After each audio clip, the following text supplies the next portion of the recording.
అప్పుల బాధలు వెంటాడుతున్నాయా? అయితే 6 JVR వారి జాతిరత్నాలు ధరించండి. నమస్తే, వెల్కమ్ టు మనం టీవీ. వైఎస్ అనిల్ రెడ్డి ప్రస్తుతం ఈ పేరు గురించే చర్చ ఎక్కువ జరుగుతోంది. మద్యం కుంభకోణానికి సంబంధించి సిట్టు చాలా వేగంగా, బలంగా, లోతుగా విచారణ చేస్తుంటే కొన్ని భయంకరమైనటువంటి వాస్తవాలు బయటకు వస్తున్నాయి. ఇంకా ఇంతకుముందు ఎప్పుడూ రాని కొన్ని పేర్లు కూడా బయటకు వస్తూ ఉన్నాయి. వైఎస్ అనిల్ రెడ్డికి సంబంధించి పెద్ద ఎత్తున ప్రస్తుతం చర్చ జరుగుతోంది. ఈ అనిల్ రెడ్డి ఎవరు? జగన్మోహన్ రెడ్డి గారికి స్వయాన సోదరుడు. ఈ అనిల్ రెడ్డి చెన్నైలో ఉంటాడు. ఇప్పుడు ఈ మద్యం స్కామ్కి సంబంధించి ఈయన పేరు బయటకు రావడానికి, ఎందుకంటే సిట్ అధికారులు ఇన్వెస్టిగేట్ చేస్తూ ఉంటే కొన్ని ముఖ్యమైన విషయాలు బయటకు వచ్చాయి. ఏదైతే మద్యం కంపెనీల నుంచి, మద్యం సరఫరా కంపెనీలు, తయారీ కంపెనీల నుంచి ముడుపులు తీసుకున్నారు కదా, నెలకి 50 నుంచి 60 కోట్ల రూపాయలు ముడుపులు తీసుకోవటం, ఇందులో కేసులో ప్రధానంగా ఉన్నటువంటి A1 రాజకేశ్వర రెడ్డి ఆ ముడుపులన్నీ వసూలు చేసి వీళ్ళకి అప్పగించడం. ఎవరు?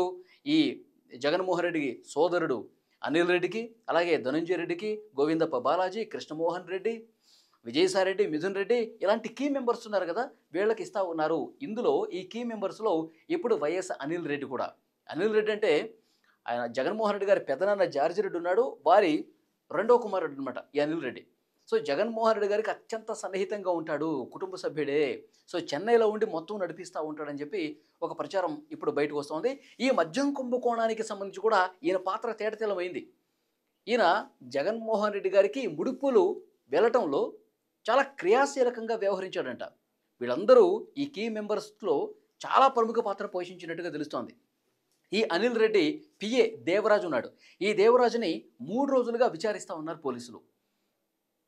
ఈ 3 రోజుల పాటు విచారిస్తుంటే తెలిసినటువంటి వాస్తవాలు ఏంటంటే, ఈ మద్యం ముడుపులన్నీ కూడా జగన్మోహన్ రెడ్డి గారికి చేర్చడానికి అనిల్ రెడ్డి ఏమేం చేశాడు, ఈ డబ్బులు ఏ విధంగా చేరిని, ఎక్కడ కలిశారు, ఎక్కడ ఇచ్చారు, ఎంత మొత్తం ఇచ్చారు, ఏ రోజు ఇచ్చారు, ఇవన్నీ కూడా టెక్నికల్ ఎవిడెన్స్ దగ్గర పెట్టుకొని ప్రశ్నిస్తే దేవరాజు మొత్తం కక్కేశాడు. వైఎస్ అనిల్ రెడ్డి పిఏ దేవరాజు మొత్తం చెప్పినట్టుగా తెలుసు. ముందు బుకాయించాడంట.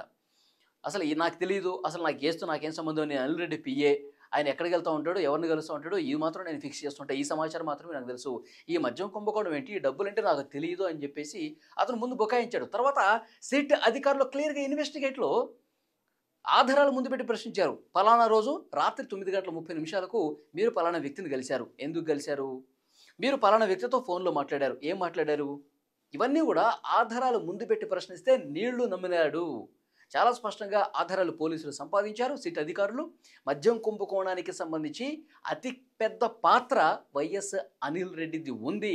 ఈ గోవిందప్ప బాలాజీ ఈ టీం ఏదైతే ఉందో ఆ టీంలో ఇంకా కీలకంగా ఇతను పనిచేశాడని కూడా చాలా స్పష్టంగా వస్తుంది. మొత్తం చెన్నైలో ఉండి వ్యవహారం మొత్తం నడుపుతాడన్నట్టుగా ఇన్ఫర్మేషన్ వస్తుంది. ఇంకొక ముఖ్యమైన విషయం, ఈ వైఎస్ అనిల్ రెడ్డి అనే వ్యక్తి ఏదైతే ఇసుక కుంభకోణం ఉందో దాంట్లో కూడా చాలా క్రియాశీలకంగా పనిచేశాడని కూడా ఇన్ఫర్మేషన్ వస్తుంది. జేసీకేసీ, ప్రతిమ ఈ 2 సంస్థల్ని ముందు పెట్టి ఇసుక దందా కూడా చాలా పెద్ద ఎత్తున చేశాడు. వేల కోట్ల రూపాయల దందా చేశాడు. ఆ దందాకి మళ్ళీ మెయిన్ సూత్రధారి జగన్మోహన్ రెడ్డే. అంటే మద్యం కుంభకోణం కావచ్చు, ఇసుక కుంభకోణం కావచ్చు, వీటన్నిటిలో అత్యంత క్రియాశీలక పాత్ర వహించి ఆ ముడుపులన్నీ కూడా జగన్మోహన్ రెడ్డి గారికి చేరవేయటంలో చాలా క్రియాశీలకంగా పనిచేశాడు ఈ వైఎస్ అనిల్ రెడ్డి అని చెప్పి స్పష్టమైనటువంటి సమాచారం వస్తుంది. సిట్ అధికారులు ఆ ఆధారాలు అన్నీ కూడా సంపాదించారు. ఆధారాలు అన్నీ కూడా ఈ దేవరాజు ముందు బయట పెడితే, దేవరాజు ముందు పెట్టి క్వశ్చన్ చేస్తే అతను కూడా ఒప్పుకున్నట్టుగా ఇన్ఫర్మేషన్ వస్తుంది. నేడో రేపో వైఎస్ అనిల్ రెడ్డికి కూడా నోటీసులు ఇవ్వబోతున్నారు. ఆ నోటీసులు ఇచ్చి ఆయన్ను కూడా విచారణకు పిలుస్తారు. అతన్ని కూడా అరెస్ట్ చేసే అవకాశం ఉంది. మద్యం కుంభకోణంలో ఇంకొన్ని ముఖ్యమైనటువంటి అరెస్టులు జరగబోతాయని చెప్పి దీన్ని బట్టి అర్థమవుతుంది. ఇప్పటికే 2 ఛార్జ్ షీట్లు సిట్ వేసింది. ఇప్పుడు 3వ ఛార్జ్ షీట్లో బిగ్ బాస్కి ఏ విధంగా డబ్బులు వెళ్ళి, ఎవరు క్రియాశీలకంగా ఆ డబ్బులు పంపించారన్న పేరు కూడా రాబోతుంది. అదే వైఎస్ అనిల్ రెడ్డి అని తెలుస్తోంది. అంటే ఇక్కడ ఇంకొక ముఖ్యమైన విషయం, ఎంత లోతుగా ఎంత వేగంగా సిట్ విచారణ జరుగుతుందంటే, చెవిరెడ్డి భాస్కర్ రెడ్డి కుమారుడు మోహిత్ రెడ్డిని, వాళ్ళ కుటుంబ సభ్యుల్ని మొన్న 2 రోజుల పాటు వాళ్ళ ఇల్లు కార్యాలయాల్లో సోదాలు చేసినప్పుడు కొన్ని కీలకమైన డాక్యుమెంట్స్ వచ్చాయి. అంటే వీళ్ళు ఏ విధంగా షెల్ కంపెనీలు ఏర్పాటు చేశారు, అంటే ఊరు పేరు లేని కంపెనీలు తయారు చేసి, అంటే కేవలం పేపర్లు మాత్రమే పరిమితం అవుతాయి, కంపెనీలు ఎక్కడ ఉండవు. ఆ కంపెనీలో అడ్రస్ ఏమి ఇచ్చారు, వాళ్ళ ఇళ్ళకే ఇచ్చారు. ఏంది, ఇక్కడ ఒక ఫ్యాక్టరీ ఉండాలి కదా, ఇక్కడ ఒక ఆఫీస్ ఉండాలి కంటే ఆ ఇల్లే అడ్రస్ పెట్టారు. అక్కడికి వెళ్ళి చూస్తే అక్కడ ఏం లేదు, ఓన్లీ ఇల్లు మాత్రం ఉంది, ఎలాంటి కంపెనీలు లేవు, ఏమి లేవు. సో దీన్ని బట్టి కూడా అర్థమవుతుంది షెల్ కంపెనీలు క్రియేట్ చేసి ఈ మద్యం కుంభకోణం ద్వారా సంపాదించినటువంటి ఈ బ్లాక్ మనీని ఏ విధంగా వైట్గా మార్చుకున్నారో క్లియర్గా ఆధారాలు పోలీసులు సంపాదించిన పరిస్థితి ఉంది.